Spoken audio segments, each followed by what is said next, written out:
Next দিন আমরা বেরিয়ে গেলাম সাংলার সাইট সিন করতে। পাহাড় ছাড়াও নাকি এখানে অনেক কিছু দেখার আছে, যার মধ্যে প্রথমে আছে পাহাড়ি ভেড়া। আমরা যাচ্ছিলাম কামরু ফোর্ট দেখতে, আর রাস্তার মাঝে তাদের দেখতে পেয়ে আমাদেরকে কাছে ডাকলো। তাই আমরা কাছে গিয়ে দেখি আমাদের কিছু বলার চেষ্টা করছে।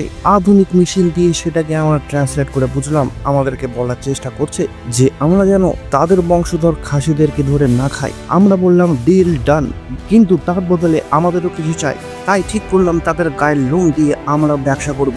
এরপরে আমরা ঢুকে গেলাম কামরু ফোর্টে। কয়েকশো হাজার বছরের পুরনো এই মন্দির দেখতে গিয়ে দেখি মন্দিরই বন্ধ। তাই বাইরে থেকে দর্শন করে বেরিয়ে এলাম আরো একটি মন্দির দেখার জন্য। অবিশ্বাস্য ব্যাপার, সেটাও বন্ধ। তাই আমরা ক্ষমা চাওয়ালাম আমাদের সমিতিকে দিয়ে আমাদের পাপের। আর সাথে সাথে আকাশবাণী হলো যে নেক্সট টাইম মন্দির দেখতে হলে সকালে এসো, দুপুরে না। এই সেই কামরু ফোর্ট যেখানে উঠতে গিয়ে আমাদের পুরো 12টা বেজে গেছিল। তাই বুঝতে পারছি শরীরে আমাদের ক্যালসিয়ামের অভাব দেখা দিল। তাই আমরা ডিরেক্ট চলে গেলাম দুপুরের খাবার খেতে। খাওয়া দাওয়া করতে করতে ঠান্ডায় আমাদের হাত পুরো জমে গেছে। তাই সূর্যের আলোতে হাত থেকে গরম করে কোথায় গেলাম জানতে ডু সাবস্ক্রাইব। নেক্সট ভিডিও আসছে খুবই শীঘ্রই।